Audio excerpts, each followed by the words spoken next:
সালামু আলাইকুম এভরিওয়ান, কেমন আছেন সবাই? আমরা আজকে দেখাবো যে একাদশ শ্রেণীতে ভর্তির যে আবেদনটি করেছেন, আবেদন করার ফলে আপনার যে কলেজটি সিলেক্ট করেছে আপনাকে, ওই কলেজে নিশ্চয়ন কিভাবে করবেন। সম্পূর্ণ ভিডিওটা দেখতে থাকুন, তাহলে আপনি নিজে নিজে মোবাইলের মাধ্যমে নিশ্চয়ন করে নিতে পারবেন। আমরা পুরো প্রসেসটি আজকে দেখিয়ে দিব। এই যে প্রোফাইলটি এখন দেখতে পাচ্ছেন, এনার আবেদনটি নিশ্চয়ন করে। তো আমরা প্রথমে দেখে নেব যে নিশ্চয়ন হয়েছে কিনা। এর জন্য উপরে 3 লাইনে ক্লিক করব এবং এখান থেকে পেমেন্টের ইতিহাস অথবা আবেদন বা নির্বাচন এখানে চেক করলেও হবে। যেমন এখান থেকে নির্বাচনে যদি ক্লিক করি, নিচে দেখুন আপনি ঘোষিত শেষ তারিখের মধ্যে নিশ্চয়ন না করলে আপনার আবেদন বাতিল করা হবে। অর্থাৎ এখনো নিশ্চয়ন করা হয়নি। আর আবেদন নিশ্চয়নের শেষ সময় হচ্ছে 30 তারিখ 8 মাস 2025 রাত 8টা পর্যন্ত। আমরা কিভাবে নিশ্চয়ন করব? আমরা নিশ্চয়ন করার জন্য প্রথমে চলে যাব যে নির্বাচন নিশ্চিত করুন। এই নিশ্চিত করার যে বাটনটি রয়েছে এটিতে ক্লিক করলে আপনি এখানে জিমেইলের মাধ্যমে আপনার কি ওয়েতে নির্বাচন নিশ্চিত করতে পারবেন এখানে দেখাবে। যেমন এখানে দেখুন বিকাশ, সোনালী ই-ব্যাংক, সোনালী ওয়েব, এভাবে অনেকগুলো, যেমন DBBL, rocket account, one bank, trust bank, নগদ ইত্যাদি মাধ্যমে কিন্তু আপনি আপনার আবেদন নিশ্চয়ন করতে পারেন। আমরা আজকে সর্বপ্রথম যে ওয়েবসাইটটি রয়েছে বিকাশ, এর মাধ্যমে পেমেন্টটি করে দেখাবো এবং নিশ্চয়ন হয়েছে কিনা সেটিও দেখিয়ে দিব ভিডিও শেষে। তাই সম্পূর্ণ ভিডিওটি দেখুন এবং অবশ্যই ভিডিওতে একটা লাইক করে দিবেন। আর চ্যানেলে নতুন হলে অবশ্যই চ্যানেলটিকে সাবস্ক্রাইব করে দিবেন পরবর্তীতে এই ধরনের ভিডিও পাওয়ার জন্য। আমরা বিকাশে পেমেন্ট করার জন্য সর্বপ্রথম আমরা চলে যাব আমাদের যে ফোনে বিকাশ অ্যাপ রয়েছে, এই বিকাশ অ্যাপে। বিকাশ অ্যাপে যাওয়ার পরে আপনার যে বিকাশ অ্যাপের পিন নাম্বার রয়েছে, এই বিকাশ অ্যাপের পিন নাম্বার দিয়ে আপনি বিকাশ অ্যাপটাকে লগ ইন করে নেবেন। বিকাশ অ্যাপ লগ ইন করা হয়ে গেলে এখানে যে মেনুগুলো দেখতে পাচ্ছেন সেন্ড মানি, মোবাইল রিচার্জ, এই মেনুগুলোর আরও দেখুন অপশানে ক্লিক করলে এখানে পেয়ে যাবেন যে এডুকেশন ফি নামক একটি অপশান রয়েছে। এখানে দেখতে পাচ্ছেন এডুকেশন ফি নামক একটি অপশান রয়েছে, এই এডুকেশন ফিতে ক্লিক করে দিবেন। ক্লিক করার পরে এখানে উপরে প্রতিষ্ঠানের নাম বা ধরন দিন এরকম একটা অপশন রয়েছে। একটু নিচের দিকে লক্ষ্য করলে দেখতে পাবেন যে এক্সআই ক্লাস অ্যাডমিশন নামক একটি অপশন রয়েছে। বর্তমানে যেহেতু এটিতে পেমেন্ট করা হচ্ছে তাই এটি সবার উপরে চলে এসেছে। আমরা এই এক্সআই ক্লাস অ্যাডমিশন এই ওয়েবসাইটে চলে যাব, অথবা এখানে উপরে প্রতিষ্ঠানের নামের ক্ষেত্রে এক্সআই লিখলে কিন্তু আপনার প্রতিষ্ঠানটি এখানে চলে আসবে, অথবা অ্যাডমিশন লিখলেও চলে আসবে। আসার পরে এখানে ক্লিক করে দিবেন। ক্লিক করলে এখন দেখেন আমার সামনে কয়েকটা অপশন চলে আসছে, যেমন বোর্ডের নাম, পাশের বছর, রোল এবং মোবাইল নম্বর। তো এখানে আমাকে বোর্ডের নাম সিলেক্ট করতে হবে, পাশের নম্বর সিলেক্ট করতে হবে। আমি সিলেক্ট করে দিই। এখানে সবগুলো যখন আপনি ক্লিক করবেন এখানে সবগুলো বোর্ড শো করবে এবং এখান থেকে যে বোর্ডের অধীনস্থ হয়ে আপনি পরীক্ষা দিয়েছেন ওই বোর্ডের নামটা এখানে সিলেক্ট করে দিবেন এবং পাশের বছরটি সিলেক্ট করে দিবেন এবং রোল নম্বরটি এখানে দিয়ে দিবেন।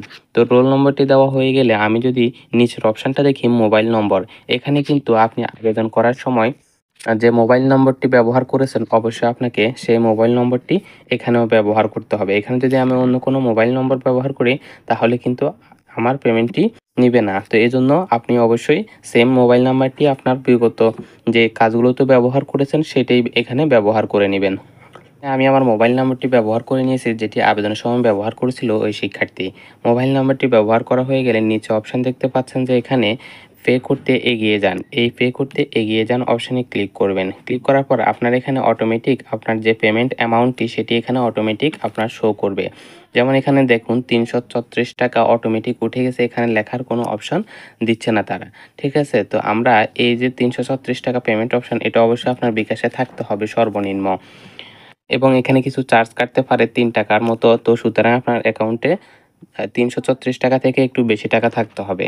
সবকিছু যদি আপনার এখানে ঠিক থাকে, আপনার শিক্ষার্থীর নাম, রোল নম্বর এবং মোবাইল নম্বর যদি ঠিক থাকে তাহলে আপনি এখান থেকে পরের ধাপে যেতে ট্যাপ করুনই ক্লিক করে দিবেন।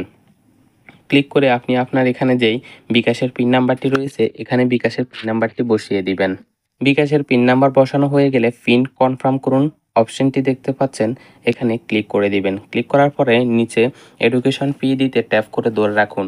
অর্থাৎ আপনার সকল ইনফরমেশন যদি ঠিক থেকে থাকে তাহলে এডুকেশন ফি দিতে ট্যাপ করে ধরে রাখুন। এই অপশনটাতে ক্লিক করে ট্যাপ করে ধরে রাখবেন, আপনার পেমেন্টটি সাকসেসফুল হয়ে যাবে এবং আপনাকে এখান থেকে একটি রিসিটও দিবে, আপনি রিসিটটাও ডাউনলোড করে নিতে পারেন। আমরা এরপরে পরবর্তীতে ক্লিক করে দিব এবং যে রিসিট ডাউনলোড করুন অপশন রয়েছে এই রিসিট ডাউনলোড করুন অপশনে যদি ক্লিক করি তাহলে আমাদের একটি রিসিট ডাউনলোড হয়ে যাবে, যেটি আমরা আমাদের ডকুমেন্ট হিসেবে যে কোনো প্রয়োজনে ব্যবহার করতে পারি। এর জন্য একটি স্ক্রিনশট নিয়ে রাখতে পারেন অথবা আপনাকে মেসেজের মাধ্যমেও জানিয়ে দেওয়া হবে যে আপনার পেমেন্টটি সাকসেসফুল হয়েছে কিনা। তো এগুলো আমাদের ক্যাশের মাধ্যমে পেমেন্ট করার সিস্টেম। এখন আমরা ওয়েবসাইটে গিয়ে দেখব যে আমাদের পেমেন্টটি নিশ্চিত হয়েছে কিনা। এর জন্য আমাদেরকে চলে যেতে হবে ক্রোম ব্রাউজারে। প্রথম যে চার্জ অপশন দেখতে পাচ্ছেন এখান থেকে চার্জ করে নেবেন যে এক্সাই ক্লাস অ্যাডমিশন, এই ওয়েবসাইটে চলে যাবেন। সর্বপ্রথম যে ওয়েবসাইটটা আসবে ওই ওয়েবসাইটে চলে যাবেন। যাওয়ার পরে এখান থেকে স্টুডেন্ট ড্যাশবোর্ডে যান অথবা লগ ইন করুন একটি অপশন থাকবে, এখান থেকে আপনি লগ ইনে ক্লিক করে লগ ইন করে নিতে পারেন। ইউজার আইডি আবেদন করার সময় যে ইউজার আইডি পেয়েছেন এবং পাসওয়ার্ড পেয়েছেন এই ইউজার আইডি এবং পাসওয়ার্ডটি বসিয়ে লগ ইন বাটনে ট্যাপ করে দিবেন, আপনার লগ ইন হয়ে যাবে। এরপর আমরা লগ ইন করে যদি নিচের দিকে একটু ক্লিক করি এখানে দেখেন ইউর স্ট্যাটাস এখন সিলেকশন কনফার্ম লেখা চলে আসছে। এরপরে আমরা 3 লাইনে ক্লিক করব এবং নিচের দিকে যদি যাই পেমেন্টের ইতিহাসে যদি আমরা ক্লিক করি তাহলে দেখেন এখানে যে পেমেন্ট করা হয়েছে এই পেমেন্টের সকল হিস্ট্রিগুলো এখানে দেখাচ্ছে।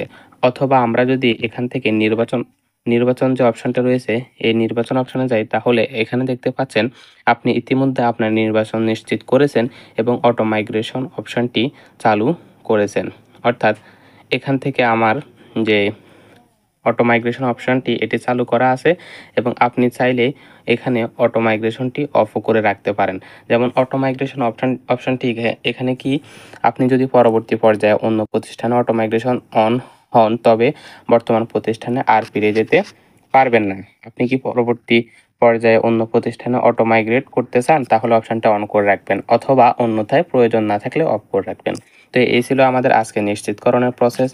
যদি ভিডিওটা ন্যূনতম উপকারে এসে থাকে তাহলে অবশ্যই চ্যানেলটিকে সাবস্ক্রাইব করে ভিডিওতে একটা লাইক করে দিবেন এবং আপনার মন্তব্য আপনি কমেন্ট বক্সে জানাতে পারেন। ভালো থাকবেন সবাই, দেখা হচ্ছে পরবর্তী ভিডিওতে। আসসালামু আলাইকুম।